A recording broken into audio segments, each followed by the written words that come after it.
Shannon, Talent Acquisition Supervisor of PNA Grand Thornton's People and Culture Group. And I'm your host for today. So today we have our People and Culture Director, Sir Abe Pelayo, and two of our Open House Recruitment hires, Jean and Dan. Hi! Yay! So, opening today's discussion, I like to talk about your open house experience and how it feels to be part of it.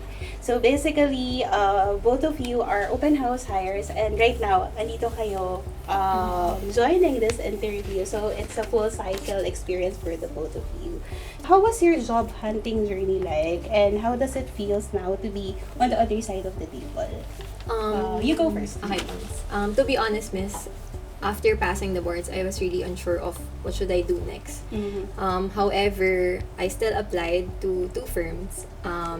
Before applying po, I have two considerations in mind. First is the work environment and the second one is the office location. Right. So that's why I decided to actually go to open houses, not just to see the office itself, but to actually sense or feel if I actually belong here. The first open house that I went to actually was with PNA. It was around 4 p.m. at that time. I can still vividly remember it. I was with my best friend and we were both interviewed by Sir Richmond. I was so happy because the interview actually went well. It didn't feel like an interview at all. It felt like a natural conversation. He wasn't just asking me questions. He was actually trying to get to know me. He was actually trying to listen to my story. And that's where I felt seen and valued. Now that I'm actually sharing this experience, it is actually incredibly fulfilling po on my part because it's a good reminder of how far I've come already. But how about you, Dan? Pares ba kayo ng experience ni Jean? Actually, right after passing the board exams, the celebration and all that, nag-prepare agad ako for my application sa mga jobs, Nung una, syempre nakakaba kasi wala naman akong idea kung paano nag-work yung corporate world. Pero, I just need to do it for my family and also for myself. Before naman ako mag-start though, meron naman ako mga plans on kung ano pa yung kailangan kong marating, kung ano pa yung kailangan kong pasukin para ma-achieve yung mga further goals ko po in life. So, I decided to look up online sa mga openings sa mga auditing firms. Right. So, what really piqued my interest was PNA actually. Actually, PNA is the only firm that I actively took my application. So, siya lang yung ko talaga, pinursu ko talaga. And then, luckily, on the day na nag-open house recruitment ako, nakatanggap ako ng job offer on the day itself. And then, I was so happy when that happened because medyo wala na yung pressure sa family and sa self na kailangan ko pa maghanap ng trabaho sa ibang firms. Now, sharing this experience to the audience actually is, I'm very grateful for that because I think many of us, especially sa mga undergraduates or sa mga newly passed na mga CPAs natin is wala tayong masyadong confidence when it comes to entering, the professional world. Unlike me, wala akong enough confidence to enter the corporate world then. Alright, siguro additional question. So you mentioned about the confidence. Now, how were you able to somehow build yung confidence mo? Yung pagpasok mo, syempre, diba, sobrang kabado ka and you're seeing many applicants as well. So Yes. how were you able to build that confidence para sa akin tong job na to? Actually, being with my friend when the interview started actually helped a lot. Syempre, mahirap kasi pag mag-isa. Pero I think over time din, habang prepare ganon, dun din unti-unti nabibuild up yung confidence ko when applying. Thank you so much, Dan, for sharing your experience. It's very inspiring. So my next question is for Sir Abe. So how do open house recruitment like this create mutual value both to the firm and the professionals like them? And for fresh graduates and job seekers, ano yung significance ng being ready, showing up, and maybe creating a lasting impression? Open houses, it opens up the opportunity for mutual discovery. On the firm side, of course, it allows us to see gaano karami yung talents out there and it allows us to see mga fresh talents natin with high potential. Right. Diba? On the end of the applicants naman din, the opportunity there is you getting to know the firm better. no? By showing up in those open houses. Kasi mas nakikita ninyo yung culture, mas nararamdaman niyo yung vibe and yung feels, how each person in the firm really works with each other. So medyo at the same time, it's already a preview of the culture of the firm, no? Versus doing everything online. I have nothing against doing everything online, but it gives you that better picture of how it's gonna feel like when you start working for that particular firm, for our firm. For the second question, why it's very important to show up and creating a lasting impression, syempre, in the interview processes, no, the first thing is always showing up. That's the first part of the game. And if you showed up, diba, you can never be considered as losing in that game, right? Kasi kung hindi ka na talaga nag-show up at all, then wala talaga. You never even took the chance, diba? So, that's totally against you already. So, that's the first part of the game. Always show up, be confident, diba? And at the same time, the mindset should always be, you'll be here to connect and to learn about that particular opportunity and to showcase your best self. No, your best and authentic self. So para yung mga tao dyan no, nakikinig sa podcast natin, just keep that in mind. No? It's very important that the people or the interviewers or the firm that you're applying for, they will be able to see your authentic self. So hindi ka dapat kabahan kasi you just want to show how you fit in the culture of the firm. So, in applications, Jean and Dan, we all know na syempre ang pinaka-first attack na gagawin mo is you making your CVs, right? And cover letters, ganyan. So, based on your experience, how do you make sure? Sige, si Danny muna. You mentioned that, say, PNA ang top choice mo. So, how do you, in making the CV, paano mo make sure that you'll be, mapapansin yung profile mo? Actually, one of the main considerations that I input with myself was the same as the answer by Sir Ave, which is the authentic self.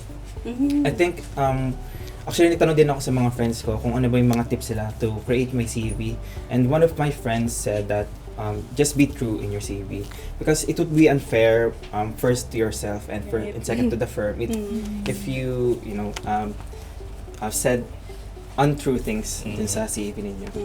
I think it would be better for yourself then, like, to when you're being true in your CV, you would be able to assess kung ano ba yung mga weaknesses mo, and you will be able to address that weaknesses accordingly sa inyong mga preparations. And to the firm, of course, they will not be able to properly assess kung right fit ka ba talaga dun sa role or to the position kung hindi kung meron mga untrue things na nandun sa CV. How about you, Jean? Ms. Rai, as a fresh graduate, I've come to actually realize that CV isn't just a summary of your qualifications. It's actually a summary of your personal journey, a reflection of your personal journey. But however, it's also good to make it clear, concise, and you should highlight your experiences where you've shown leadership, where you've shown initiative, wherein your growth can actually be interpreted through that experience. In my case po, I've included my internship experience as well as my experience with my organization during my college years, which is Junior Philippine Institute of Accountants, where I've taken the role as the Vice President for Academics. So, Alright, okay, so it's very important that aside sa genuine, concise ang CV, but for you, Sir Eb, ano yung tingin mo na pwedeng tips natin sa ating aspiring professionals for the CV that they'll be making para man stand out siya? Very important for me is that for you to be able to keep your CV concise, you just need to make sure that everything that you put in your CV is relevant for the position that you're applying for. And then use authentic words that show your values and your personality, and align it with the culture and the values of the firm. Halimbawa sa atin, syempre the clear values. Yes. How did you demonstrate that in your experiences? Then definitely the people who's interviewing you can relate easily with you, because that's very important for us when we hire someone. More than the skills fit, we also look for the values fit in the organization of that particular person. So I think it's that simple.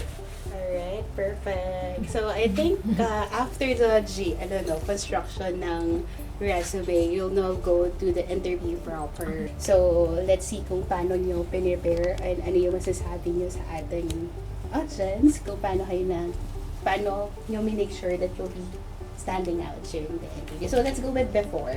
So, before the interview, how do you make sure that you'll be standing out? So, pananamit, everything. You go first, Dan. Open house recruitment. One of the main things that I prepared for was to watch videos kung ano ba yung mga usual questions na tinatanong pag sa mga interviews and kung ano yung mga tamang sagot kung meron man pong ganun sa mga interviews na yun. But nag-ask din ako sa mga relatives ko, sa mga friends, kung ano yung mga usual na questions kapag ganito, weaknesses and strengths, kung ano yung mga sagot. Yung mga usual na tanong sa interview. And, I took note of that and I applied it to my interview. So, Before po, just like Dan, Miss Ray, I actually tried answering some typical interview questions so that I'll have an idea na po whenever if it will be asked to me. And then also, it's very good to note that before you go to the interview, you need to make yourself presentable. Right. So, paano mo, curious lang ako, syempre si Jean girl, kikay, whatsoever. So, meron ka na bang plan na itadamit mo for that specific date ng interview mo? Meron na po, Miss. Kasi before po talaga yung isang big event sa buhay ko, I actually do prepare my outfits the day before. Right. Yun. So, meron po talagang prepared outfit. And it's a formal outfit po. Right. Just like, paano po kami nagsusuot during a normal day sa office. Alright, okay. Kailan yung last interview experience mo? Here, at Oo PNA. nga. So, paano ka nag-prepare? Before the interview, yung preparation ko is I research about the company. I check the reviews about the company. So that I know that I'm going or I'm applying for a firm that aligns with my values. So that's very important, especially at our age. And then, of course, I review my achievements kasi so that you can articulate it very well, especially the key results, right?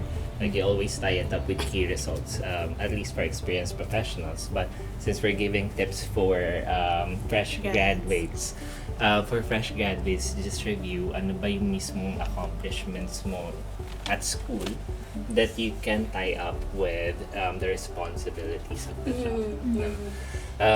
That's how I prepare for an interview. The night before, I make sure kung gaano katagal yung magiging biyahe. I don't wanna be late. Right. And then I make sure that I come to the site of the interview ng at least an hour before. Kasi preparation is key, diba? Tapos kapag halimbawa medyo late ka, rattled ka na. Right. And even if you get into that interview right on time, medyo hindi na in the zone yung mindset mo. So, para sa akin, just try to come as early as possible. Diba? 30 minutes before the interview time, that would be great so that makakapag-zen mode ka muna before you go into the battle. Alright, so during the interview, so you want to make an impression, of course, to the interviewer. You want not just to highlight your skills, but also your personality. Alright? So, Jean, how were you able to do that during the interview? Since very fresh po kasi yung mga experiences na meron kami since mostly internship, the org experiences. So, medyo madali po siya actually i-highlight during the interview. And I can vividly remember po, I was asked if ano po yung problem na na-encounter ko when I was in that position, and then how was I able to address the problem, and then kung ano po yung learnings ko from that problem. And maganda din po yung ganong questions during the interview kasi nabibigay mo po yung insights mo eh.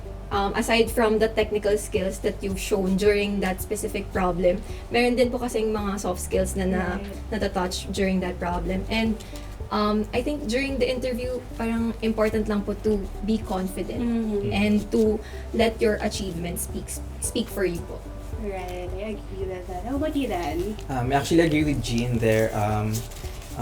Naalala ko nung interview, there were many things that didn't go as planned. You know, nag-prepare ako. Sobrang daming tanong na hindi ko alam kung ano yung sasagot or hindi ko siya napanood, hindi ko siya natanong. So, hindi ko alam kung ano yung sasagot ko on the spot. Pero, just be confident on the way you answer and show your true personality to the interviewer, then be your authentic self. That's it. I think tama yun. It's very important to be authentic kasi I mean in time lalabas din yung personality mo while you're in the firm. Yes. So pretensions, it's a no talaga no during the interview. But with you, maybe on the other side during the interview, ano yung hinahanap mo sa mga ini-interview mo? Hinahanap ko authenticity talaga. Okay. Like what he mentioned. Kasi unang-una, that brings out the best in the candidate. At the same time, you see the personality if they're very authentic. And then you can easily tell already, is this candidate fit for the culture? Do they have the necessary grit? Are they hungry for learning? And of course, what I want to see is that the candidate is enjoying the process, learning more about us, no, more than just applying for a job, diba? And then also connecting with us on a more personal level. That's why I want to make sure, no, diba, I mean, sa recruitment, what I always say, make it a conversation, diba? So it's not one way, it should always be two-way. The recruiters will be asking questions. Ultimately, the candidates can also ask questions, diba? Para at ease lang pareho and everything flows naturally, right? So, yeah. So, Sir Ib, sa'yo ang question. So, what other tips or reminders would you give sa mga applicants natin that might not be obvious but can really elevate their chances, whether it's about yung mindset, preparation, or even they follow up after the interview? Towards the end of your interview, you should ask questions sa interviewers. No? Because that shows your interest in getting to know the organization more than the interviewer. That also gives you a deeper idea as to the reason why that requisition is vacant, right? So you already get a preview of what you're getting into by doing that. At the same time, you give the impression that this is someone who's really interested, who's really curious, who's wanting to connect, diba, on a more personal level. So, plus points agad yun for the interviewers. The last thing that I want to share, that I look for, is yung clarity ng thought. No? So you don't have to have superfluous vocabulary. That's not necessary. You just need to be authentic and you just need to be able to articulate clearly what's on your mind. No? So really just organize your thought. No? Answer the question straight to the point, then just provide the elaboration right after. No? So if it's a yes or no question, answer it with a yes or no, tsaka ka na mag-explain. Diba? Kung situational question siya, structure it. You can use a STAR approach, diba, to help you structure it. Although that's commonplace, no, in terms of the framework to use, but not necessary naman, diba, na laging STAR yung approach mo. You can use other approaches so long as you're able to answer the question right on the head. Alright, sige, baka hindi lang alam ng ating mga listeners. Ano nga ba ang STAR approach? Si STAR is situation, task, action, results. Sometimes for others, they add another R at the end, which is for recommendation if ever the result is not favorable. So parang, how do you pivot from that? That's the other R. Alright, sige, got it. So for Dan, siguro my question, you've heard what Sir Abe mentioned on how to really make an impression without outside dun sa other things that you did.